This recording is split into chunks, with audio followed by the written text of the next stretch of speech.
Be here now. Just be here now.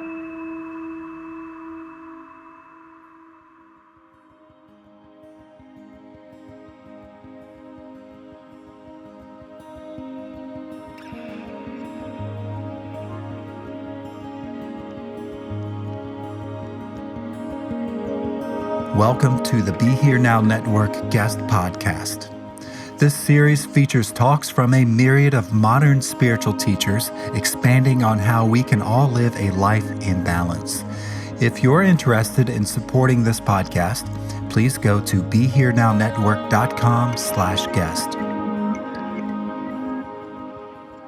So the Buddha's teachings, when he first began to teach, they called the teachings the way. Just the way. The way to the end of suffering. And I kind of like the way that sounds, just the way forward, the way to freedom.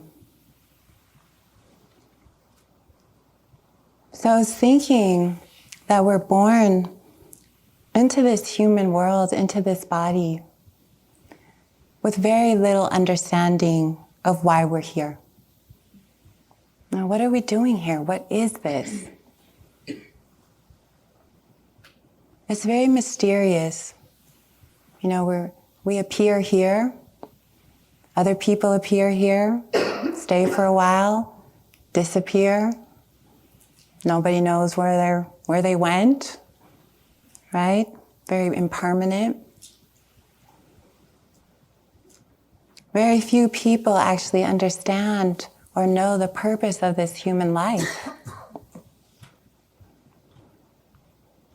So we're on this epic hero's journey in some way, without really knowing where we're going, or what we'll need.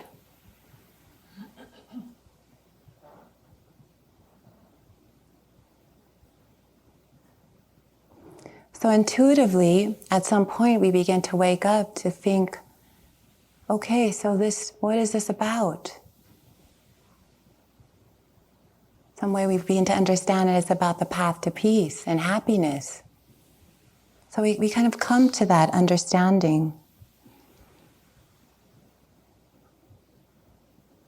But along the way, we are pointed in a lot of different directions on this journey. We want happiness. We want peace. And there's a lot of influence of people telling us how to get that peace. So some people say, it's the road here. Friend, go this way. Right? Happiness is about achieving. It's about maybe accumulating things, money. Right? So that's the path. Go down there. And they believe that wholeheartedly. And so we're like, okay, we go down that path. Somebody else might say it's the path of fame, right? Having a good reputation, being well known, loved, adored. Follow that path. So we go down that one for a while.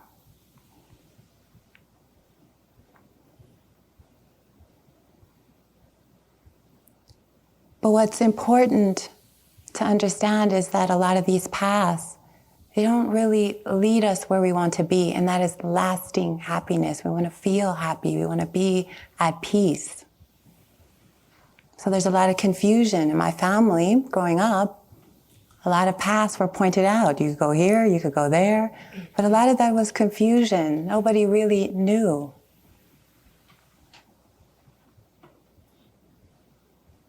And so I wandered around a lot. I think we all have wandered looking.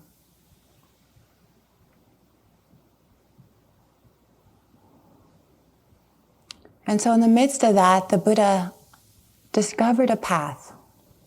He didn't invent this path. What he did is, you could say, he cleared the way of a very ancient path that was already there. He cleared away. Imagine that there's a path through the woods here. And every year they have to clear these paths, otherwise the leaves and everything, it covers it, right? So every year the staff here, they take away the debris, they remove the obstacles so it can be seen. So in some ways, that's what the Buddha did. He removed all the obstacles to this ancient path, and he said, friends, the path to peace and happiness is this way.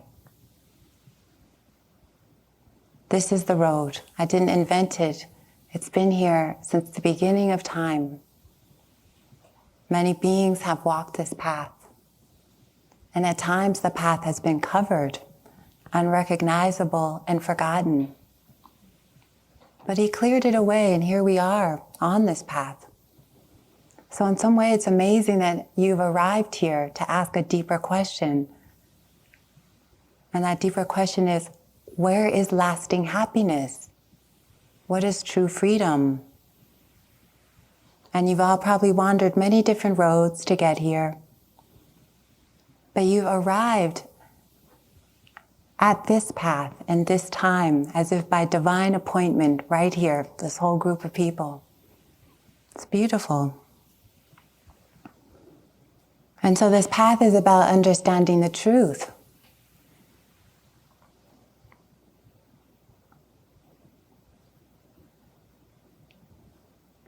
This journey is about understanding the truth.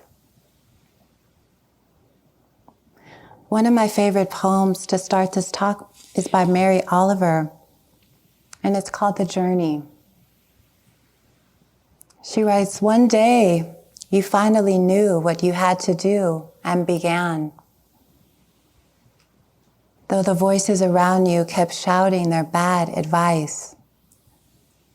Though the whole house began to tremble and you felt the old tug at your ankles. Mend my life, each voice cried. But you didn't stop. You knew what you had to do. Though the wind pried with its stiff fingers at the very foundations. Though their melancholy was terrible. It was already late enough and a wild night and the road full of fallen branches and stones. But little by little, as you left their voices behind, the stars began to burn through the sheets of clouds, and there was a new voice, which you slowly recognized as your own, that kept you company as you strode deeper and deeper into the world, determined to do the only thing you could do, determined to save the only life you could save.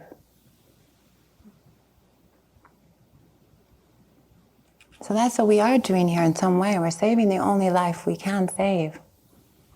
Our own sanity. It's not easy to be on retreat and look directly at your own mind. All the thoughts. We're going to talk about that some tonight.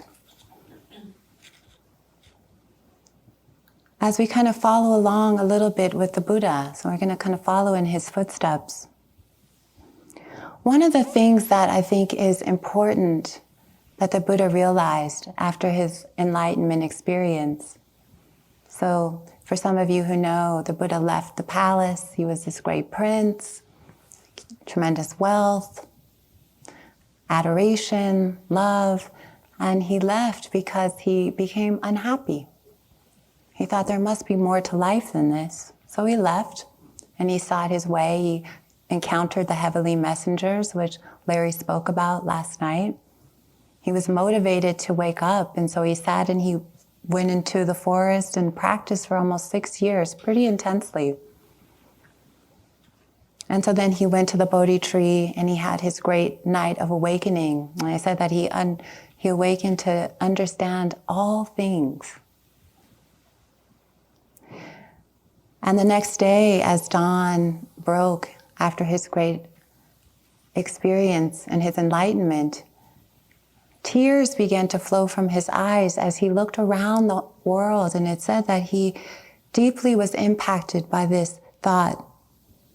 Human beings everywhere are looking for happiness, but are doing the very things that lead to unhappiness through not knowing. So we follow these paths, looking for peace, looking for happiness, but through not understanding the way things are, we we lead to more unhappiness. And that deeply affected him because he thought, my God, everyone is doing this. So you think how many people are on the planet right now? 7 billion? Everybody looking desperately to become happy, but doing the very things that lead to unhappiness. So this is, in some way, this is the heart of the Four Noble Truths, is what is true, what actually leads to happiness. What do we need to know? So the interesting thing about the Four Noble Truths is I didn't used to like this teaching at all. When I would be in this very hall, long retreats again and again, the teacher would say, tonight, the Four Noble Truths. And I think, oh God, suffering, suffering, suffering. They're obsessed with it. Joseph and I were laughing because I led this little revolt one time during the middle of a 3-month retreat. In the Q&A, I said, we need to talk about joy and happiness, all this suffering. I can't take it. And I remember I even left a note with one of the other teachers suggesting we have an African dance class to cheer up the yogis. It's too somber around here. We need some fun, you know. And it's true. Joseph has a lot of funny stories about my behavior and antics.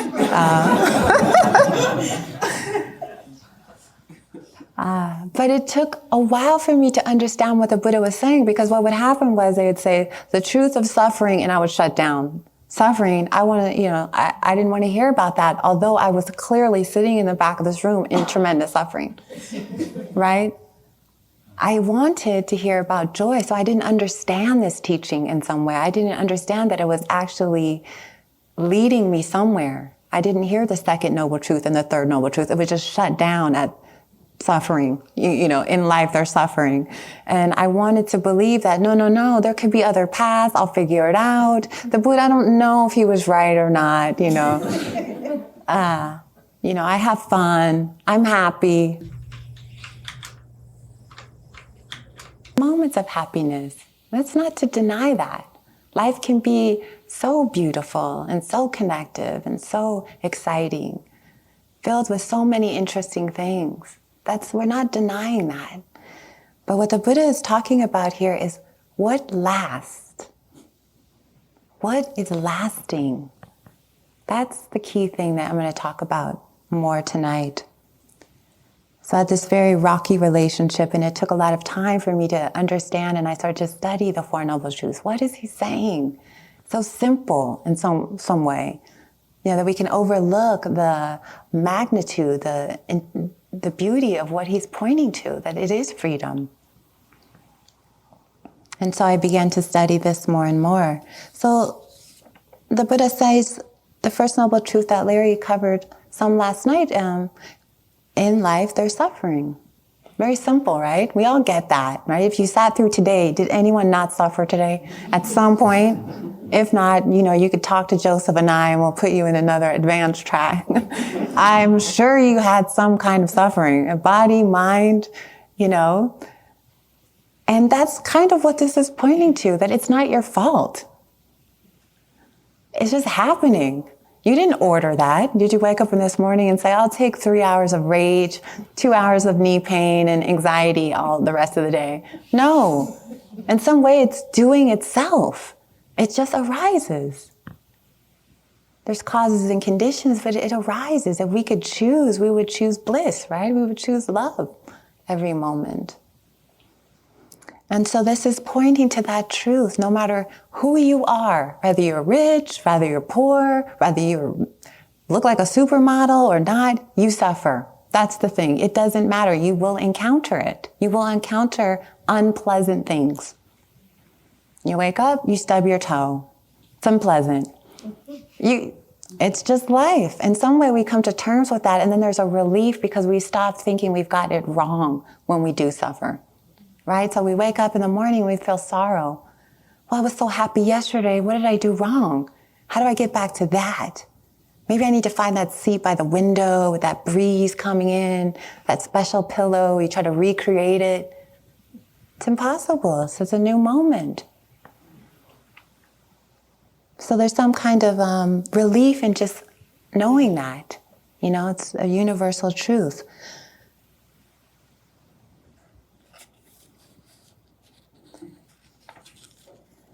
We can also, so the second noble truth is the origin of suffering, which is what I'm going to talk about mostly tonight, and that is attachment and craving, desire, clinging.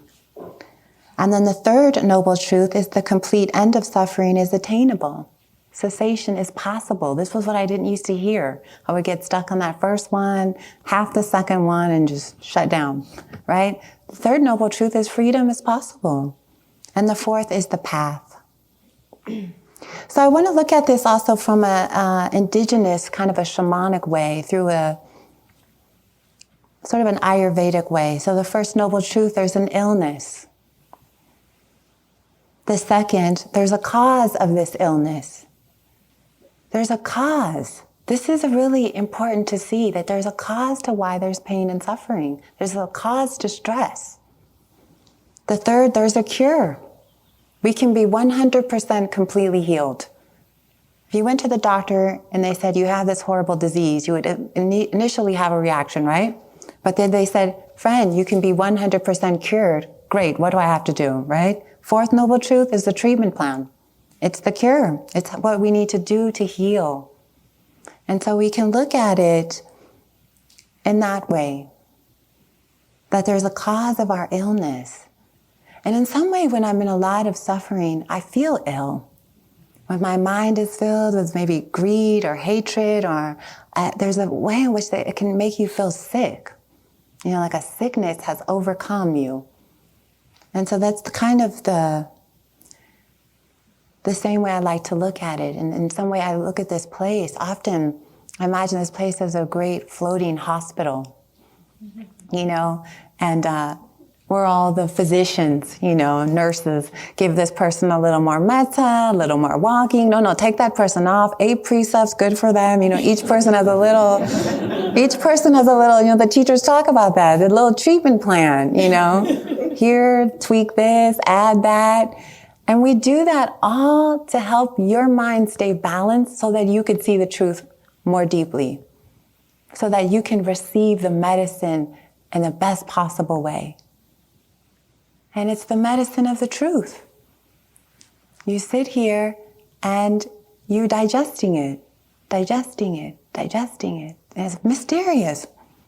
Sitting in the present moment. And it heals us. It opens us. It's purifying us. That's what the Buddha is clearing away of this path is so important. This is the path to peace. It's like, here it is. So simple, we could overlook it, scratch our head. This is the path. Sitting, 1 breath, 2 breath, 1 step, 2 step, and the whole of the Dharma unfolds. The whole way unfolds. The way. So what are we talking about here with this noble truth, the second noble truth? So there's a cause of our illness. This is good. The first noble truth is to be investigated. The second noble truth, the cause is to be abandoned. So craving, clinging, desire. So let's look at this on retreat. So we sit here in a moment, right? Sitting along, suddenly a thought arises. I wish I could have that latte, that chai latte I had. Or I wish I could have, I want, I need. Want, moment by moment. Desire arises for something. Have you noticed this yet in your experience? This constant craving. So let's look at it as far as sense pleasures. They call it pleasures of the senses. It's kind of an odd, I don't know, I didn't always relate to that. Sense pleasure, desire for sense pleasure. But in some ways, that's what it is. So our senses, hearing, seeing, touching, tasting, smelling, we desire that. We want to see pleasant sights. We want to hear pleasant sounds. We're always wanting. What's interesting about these sense pleasures, and it's not that they're wrong. So it's fine that we have a beautiful environment and we have flowers and we have music, but that's not lasting happiness. But what happens is we crave them like it is lasting happiness. Like if I could just get this thing, I'd be happy. I can remember being on retreat, a long retreat, and one of the staff went out and got Ben and Jerry's ice cream for all the yogis, and they put it on the back of the table. And all this desire rose in my mind for this ice cream. It's been a long time. It's like very little that you can get here, right? If you're, it's like, just give me that ice cream. It's been a long, hard day of crying and suffering. I just want that ice cream.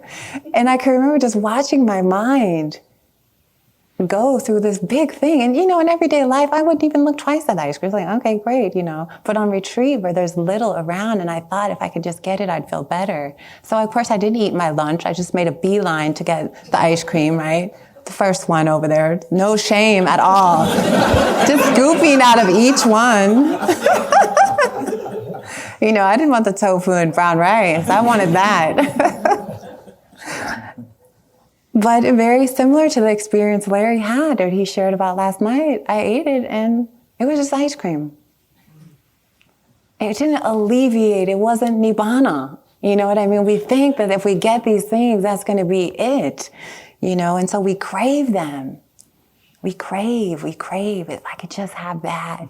If I could just see that girl. If I could just meet that person. If I just had that car. I use the ice cream, but let's take this on a real life scale, a bigger scale here. If I could just have this, that would be it. And then we get it, and it's just something we have. Throw it in the closet. There was a study at Harvard. It was so interesting. The teachers here were talking about it, but at Spirit Rock, they did this happiness survey where people were given objects that they wanted. And every single time they overestimated the amount of happiness they would get from it. If I had this new car, I would just be so happy, And then they got it, right? They would get it. And the happiness was there, but every moment they had it, it would go down a little bit more and a little bit more. And they didn't live up to what we thought it would. It just doesn't. And it's not that it's bad to have material items. It's not that at all, but it's relating to them like as if they're freedom. That's the problem. They're just objects. They're just objects. Also, the other thing with the study from Harvard was that people overestimated the amount of suffering that something would bring them, right? So they would imagine, having to go to the dentist, it's going to be horrible, and they would go, it wasn't that bad. So we do it we overestimate happiness, we overproject on the suffering. So we're a little out of balance on that. But that's all right, The other thing is about things that we crave. The sense pleasures, you could say, of the senses is that they wear out after a while too. So say you have your partner at home and you've had a long day and you come home and they stroke your hair and you like it for a few moments. Oh, thank you, support. If they kept doing that, how would you feel? It would be insanity after a while. You would do anything to get them to stop touching my hair. It was the same with the Ben and Jerry's experiment. 1 cup was good, 2 cups, not so, kind of good, 3 cups, it started to become hell after a while. So even when we get something and we indulge in it, our liking of it changes. We think we want something really bad, do it all day long. Well, what do you get? Pretty soon you hate it, that thing that you wanted so bad, right? So that's to see that we're fickle, that it changes. What we crave changes. It never satisfies us, not permanently. It's like a moment hit. And you could see that with drugs and alcohol, right? People crave that. It was interesting growing up. My father was addicted to cocaine. And so we lived, I grew up in Long Beach, East Long Beach, Compton border in California. So it was crazy all the time. Helicopters and gangs. People look at me now and they don't think that when they meet me. But you probably grew up in a hippie commune with, no, didn't grow up like that. I grew up with all the violence of, Southern California, And so my father was very addicted, had a very strong cocaine addiction. And he was completely unable to connect to his children because of that, because everything was about feeding that. And every time I saw him as a small child, he was just so much agitation and suffering, just couldn't relax, just out and out. So eventually he left. I didn't see him for like 15 years. And when, we reconnected and we have a good relationship now, he's clean and sober. But he always talks about that craving. He said, I feel so bad, and we weren't the first family that he had moved on from. He had abandoned several families, I'm one of 10 children. And he, now he's sort of dealing with all of that. What does that mean to now have to look at that? And he just says, he's so apologetic. He said that craving had me. I couldn't think of anything else. I couldn't see anything else. And what he was willing to do to feed it, what are we doing to feed our addiction? We harm ourselves, actually, in the pursuit of these desires. We cause harm to ourselves and others. But here's the sad thing. We don't know that. We kind of know, but we're trying to be happy. We're doing the things that lead to unhappiness and trying to be happy. He said, I was just trying to be happy. And I thought, at first it seemed like a good thing. And then it just caught me. So there's where desire is so powerful, because every moment we have a choice, something comes into the mind. And desire is painful because it's in a state of frustration. When you're sitting here and you're wanting, you're not at peace, because your mind is saying, I need something else other than this moment. I need something to be okay right now. I need another cushion. I need a romance. I need a note on the note board. I need something to be happy, right? And it's hard to be with that. That is suffering. So we go about looking around. How can I get rid of this? And we start pursuing it. We start moving forward. So the Buddha is saying, friend, stop. This is the very cause of suffering. When desire arises in the mind, can we just sit with it? It's not permanent. It comes in waves, it goes, it comes. Can we sit? Can we know this state? Okay, this is clinging, this is desire. We have to be able to learn to do this. Because if we pursue them, it's just samsara. We go down all these paths. Samsara, I like that word a lot, samsara. You may know it, but it means endless wandering. So the Buddha is saying that's what you've been doing. Like in your search for happiness, we endlessly wander. Wander, looking this path, that path, looking for peace, doing the very things that create unhappiness through not seeing clearly. I read an article about hamsters on a hamster wheel. They run 2 miles on that hamster wheel? 2 miles. And they think they're going somewhere, right? So here we are, we get on our wheel. 2 miles later, get off, same cage. Okay, get back on.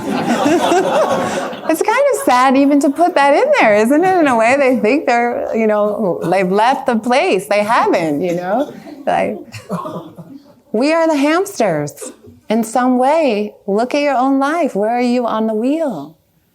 Where is that we keep going in a circle, doing the same thing, up and same thing. And it's okay. This is to be seen and to be looked at. It's not to be judged. This is how we wake up. This is how we see. We have to see. If I was to go to the doctor and say, I don't want to know my illness. I don't want to know about it. I don't know how to cure it. Would I get better? The Four Noble Truths is saying, here's what's wrong. You have to look at this. There's an illness and there's an end. Here is the cause. If you had a disease and the doctor said, This is the cause. You're eating too much of this. We would stop, right? Oh, wow. Thank you. Thank you for that information, right? So this is what the Buddha is saying. There's a cause. The cause is clinging. It gets deeper though. I'll take it to another level about the clinging. So one of the reasons that we suffer is because we cling after things that are inherently impermanent. So as you sit here, everything's arising and passing, arising and passing, arising and passing. How many emotions have you had today? Right? You wake up, feeling good, hit a little low point after breakfast, right? Fear, anxiety, sorrow, then maybe the afternoon is blissful, right? Pride, I'm doing great, all the whole range on this roller coaster. But the good thing is that it's all impermanent. But there's some way in which the mind doesn't like that impermanency. We look for stability. We want things to last. And their very nature is not to last. This is by Pema Chodron, the American nun who's written so many beautiful books. She writes, "We know that all is impermanent. We know that everything wears out. Although we can buy this truth intellectually, emotionally we have a deep-rooted aversion to it. We want permanence. We expect permanence. Our natural tendency is to seek security. We believe we can find it. To put it concisely, we suffer when we resist the noble and irrefutable truth of impermanence and death. We expect that what is always changing should be graspable, predictable. We are born with a craving for resolution and security that governs our thoughts, words, and actions. We are like people in a boat that is falling apart, trying to hold on to the water." So in some way, that's exactly it, right? So we try to hold on to everything. And it's changing. Its very nature is to change. This is a huge insight and a powerful one. We're impermanent. We're all here in this room. Very soon we'll disperse. This moment is impermanent. This retreat is impermanent. This body is impermanent. We're a flash of lightning in the sky. We appear, we dance, we disappear. That's part of the mystery of the journey that is powerful to understand and to come to an insight around that and to let that really sink in, that we are impermanent. We don't know when our time will be to leave this incarnation. It's very mysterious. I had a powerful insight into this one time on a 2-day retreat with a dear friend of mine. We were up in California at a cabin doing a retreat. We were sitting and walking in silence. And suddenly I looked up and he was walking along doing walking meditation, and I just glanced for a second, and suddenly it was as if my whole world changed. And what happened was the insight came, and I shared this in a group today. The insight was this: hello, goodbye. Hello, goodbye. So everything is hello, goodbye. And that was so powerful. I just started weeping, and for 3 days I walked around in this state of hello, goodbye. I would see a flower on the ground. I was like, hello, knowing it was going to be goodbye soon. I saw an animal walking in front of me. I would say, hello, and they would disappear, goodbye. And I thought of my family, hello, goodbye. All the people in my past, hello, goodbye, hello. Everything is hello, goodbye. Each moment is hello, goodbye. It was very powerful. It changed a lot of how I look at the moment. It was important to see that. So when I don't understand hello, goodbye, I suffer. Because goodbye is goodbye. And if I want something and I hang on when it's time to say goodbye, what happens? We kind of get dragged along. Joseph always says clinging is rope burn. Right? If you've had that, it's painful. So people come together, relationships come together, and people move together and they do their work. And then if it's goodbye, it falls, something else emerges, that happens, goodbye, moment to moment, hello, goodbye. So we need to understand that's the nature of reality, and clinging is suffering. The Buddha is saying you can't cling to something that's changing moment to moment. We want steadiness. We want to say hello, hello, hello forever. Or maybe we don't. Maybe we're the one that wants to say goodbye, goodbye, goodbye. Whatever side you're on. It comes when it wants, it goes when it wants. We don't have control over that. Things arise and pass. I would love to say hello to just blissful mind states every moment, right?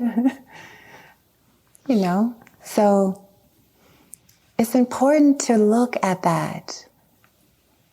It's important to understand that our clinging to what's changing is suffering.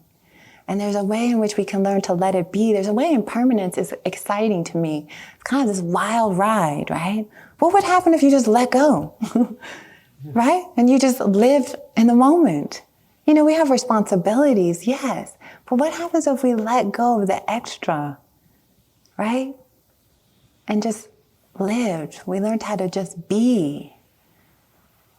Life becomes more adventurous, kind of an excitement to life, every day. Well, not sure what's going to happen. Anything's possible, right? We live sort of with this wakefulness. It could be a joy, always, wow, what's going to happen now? Don't really know. Let's go take another breath. In breath, great. Out breath, great. It's all new. It's fresh. Life becomes fresh in that way. So also what we cling to deeply are our beliefs, our whole belief systems, right? So we grow up in a family, we get a set of beliefs instilled, and we carry them along, our banter, right? I believe this, I see this, and we cling to them.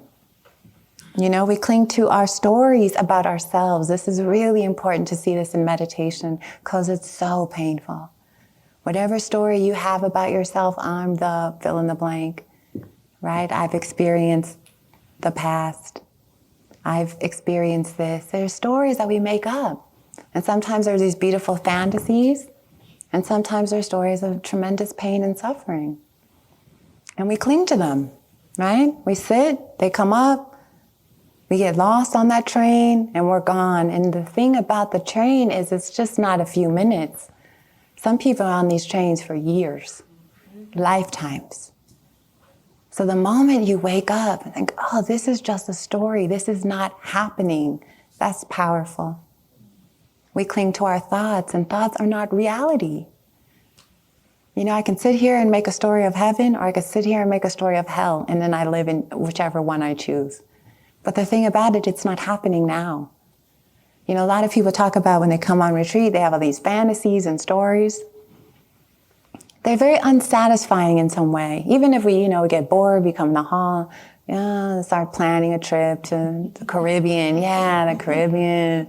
And I'll do this, and I'll be on the beach. And you know how we could get, right? Anything but the present moment.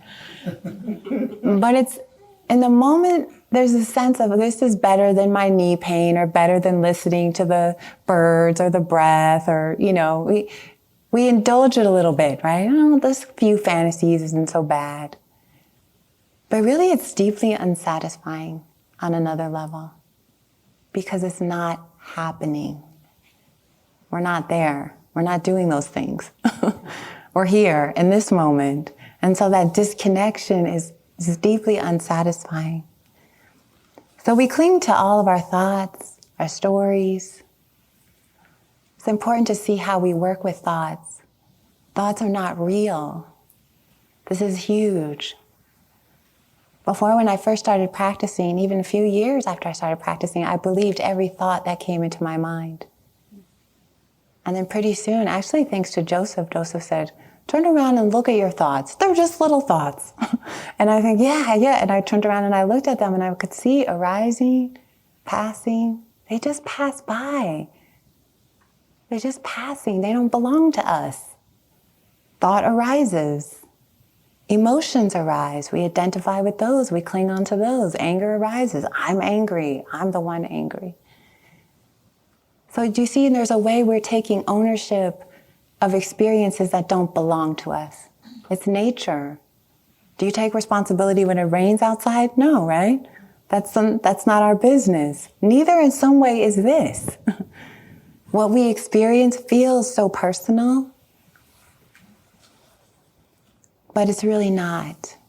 And it's hard to see that, but if there's a way in which we can not cling, not grasp, allow space, our practice will unfold in a different way. Ajahn Chah, the great Thai forest master, he says, do everything with a mind that lets go. Don't accept praise or gain or anything else. If you let go a little, you'll have a little peace. If you let go a lot, you'll have a lot of peace. If you let go completely, you will have complete peace.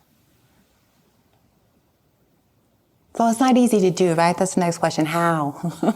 Yeah, sounds good. Sign me up. Complete peace. It's challenging because we're so used to identifying with everything. So a real practical tip. When something is happening, we can turn towards it, right? A story in the mind comes because it's interesting to see how it happens. Observe how this process happens. One moment, peace. The next moment, we're in the grip of a hell realm. What happened? Often, it was a thought, unnoticed in the mind. And the thought tells us something. We get caught. Emotions come. We put the two together and we have a 4-alarm fire, right?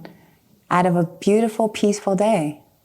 But if we really look carefully and we can drop out of that, there's a way in which we can come out of that into the present moment. That's why the present moment is such a beautiful refuge, because we can come out of the insanity. There's an insane part of our mind. And we can, through the practice of meditation, we find refuge from this. We drop out. We come into the present moment. Oh, what's happening? A step. That's what's happening in this moment. I'm not in danger. I'm not a horrible person. I'm feeling the ground. I'm sipping a cup of tea. I'm having a bite of food. That's what's real. Not the stories in our head. They're not reality. In the Native American tradition, they often say that we're dream walkers, right? Everyone's lost in thoughts, right? They think those are reality, but they're not. So we get lost and then we forget that it's just a dream, right? It starts to look more real.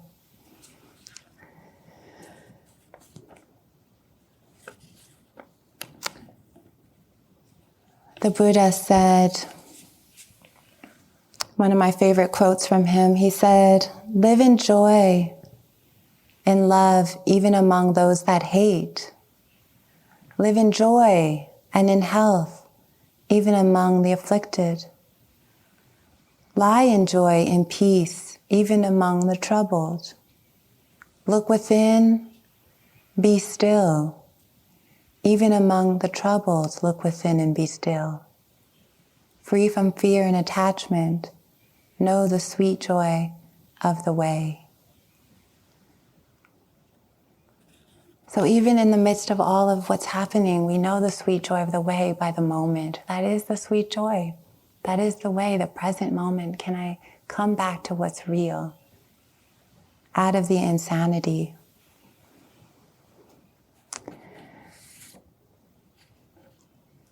It's important also with our practice that we have, right now we're kind of dove into the belly of the beast, right? We're at the hospital, we're getting the diagnosis. It's heavy.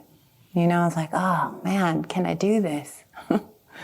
You know, so don't worry, we're going to come back up, enlightenment, out freedom the next couple of days, but you have to go in and you have to see what's causing the problem. You know, so kind of pull the roots out. So one of the things that's very important to help us on our path to meet ourselves fully is compassion. Understanding compassion is pivotal. I have so much more compassion when I understand that when people are acting unskillfully, they're doing it because they don't understand. They're doing it because they think they're going to find happiness there. Even when they kill another person, somebody actually thinks, if I could kill this person, I would be more happy. That's that deluded. So we need to practice compassion for ourselves in our most difficult moments. The Dalai Lama writes, as human beings, we all want to be happy and free from misery. We have learned that the key to happiness is inner peace. The greatest obstacles to inner peace are disturbing emotions such as anger, attachment, fear, and suspicion. While love and compassion and a sense of universal responsibility are the sources of true peace and happiness. So we practice compassion, we meet ourselves fully when we're suffering. Can we meet that moment? So there is desire in the mind. Okay, can I be with this? And just feel the pain of that. Yeah, this is a moment that's hard. And can we care about that? We need love and compassion on this path. I talked about that when I did the metta yesterday. That is, to meet the depths of the confused mind, one needs love and compassion as their greatest weapons, you could say. Like love and compassion is your armor, right? So the mind is confused, comes up with a story. How do we meet that? If we can meet it with love, we can transform it. It's so impactful and so powerful. There's this little story I like. Author and lecturer Leo Buscalali once talked about a contest he was asked to judge. The purpose of the contest was to find the most caring child. The winner was a 4-year-old child whose next-door neighbor was an elderly gentleman who had recently lost his wife. Upon seeing the man cry, the little boy went into the old gentleman's yard, climbed onto his lap, and just sat there. When his mother asked him what he had said to the neighbor, the little boy said nothing. I just helped him cry. And so that's what we have to do for ourselves, right? We are that. Sometimes we have to help ourselves in the moments where it's difficult. Meeting ourselves with compassion. Wisdom and compassion are the wings of awakening. Through the mindfulness, you're cultivating wisdom. Through seeing the Four Noble Truths, you're cultivating wisdom. The other half is the compassion. It also has to be there. Otherwise, our days become filled with torment, right? Because when we see the confusion of the mind, we take it so personally. Can we just see that it's confusion? Another little example of compassion. I don't know if you guys can see this. It's little tiny babies. They're twins. This was in Newsweek magazine. It's very cute. I might post this up there. It's a picture from an article called The Rescuing Hug. The article details the first week in the life of a set of twins. Apparently, each were in their respective incubators, and one was very, very ill and not expected to live. A hospital nurse who became very attached to these twins, she fought deeply against the hospital rules and placed the babies in one incubator. And so here these babies were just a few days old. When they were placed together, the healthier of the two, the strong one, threw an arm over her little sister in an endearing embrace. The small baby's heart finally stabilized and her temperature rose to normal. For these two, very sweet. And so sometimes that's what we're doing for each other and ourselves. Somebody needs help, they lean on us, we hold them up, they get better. We lean on someone else, they help us till we can heal ourselves. We're all in this together. We're all on the journey. The interesting thing about the ship vision I always have of us on this great ship, often we're just going, rowing, rowing, rowing. The whole world is attached to that ship, and we're all rowing together. It's important to have this kind of compassion that there's no right or wrong here. It's confusion. It's ignorance. It's not knowing. It's not understanding the way things are. We're all innocent. There's no one here guilty of anything. If we took a path that led us in a certain direction, we did it because we thought it was going to mean happiness. In Buddhism, there's no sin. It's unskillful and skillful. What leads to happiness is skillful. What leads to suffering is not so skillful. It's just that simple. So we can free ourselves of the guilt and shame or whatever it is, whatever might be blocking the ability to love yourself is really important. Thich Nhat Hanh, some of you may have heard this from the California crew that's here. My favorite poem is You Are Me. He writes, you are me and I'm you. It is obvious that we are. You cultivate the flower in yourself so that I will be beautiful. I transform the garbage in myself so that you do not have to suffer. I support you, you support me. I am here to bring you peace, and you are here to bring me joy. So compassion, Four Noble Truths, it's a hard one to open to. It's a hard one to see, but it's the liberating one. If we can come down into looking at ourselves clearly with honesty, we can learn to let go. Let that be your mantra. May I learn to let go, and we're not even let go, let be. Can I just be with whatever's here, right? Can I stop clinging? Can I just relax a little bit? Desire is going to be there. Okay, high desire, bow to the desiring mind, but we don't have to follow it, right? We just wait, and something else arises. That goes, something else comes. Desire, then peace, then maybe another desire again. It's all changing. But freedom is found through letting go. It's the very heart of the teachings in some way. Can we let go? Can we just be? So let your practice be simple. Let your needs be simple. You know, take what's offered. See if you can be okay with that. You know, it's a training. We train here. Can we practice a little renunciation? Can I just allow this to be that time to explore what is it like to let go? Not needing anything, not trying to get something.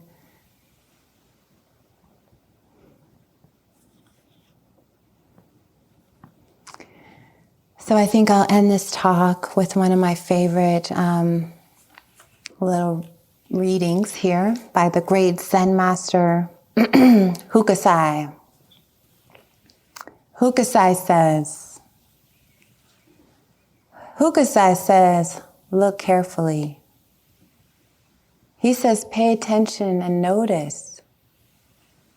He says, keep looking and stay curious. He says, there's no end to seeing.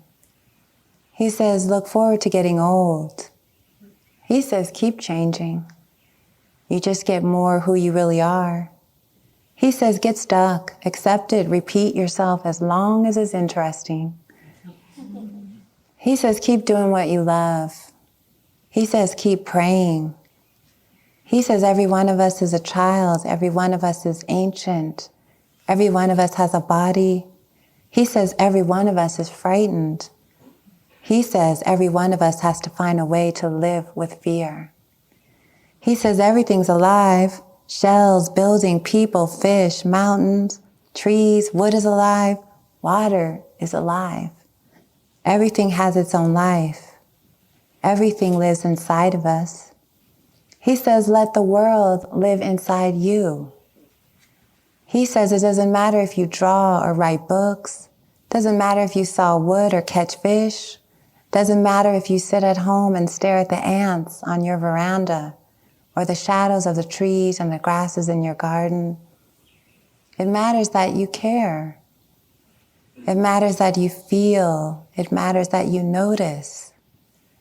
It matters that life lives through you. Contentment is life living through you. Joy is life living through you. Satisfaction and strength is life living through you. So he says, don't be afraid. Don't be afraid. Love, feel, let life take you by the hand. Let life live through you. So thank you very much for your attention.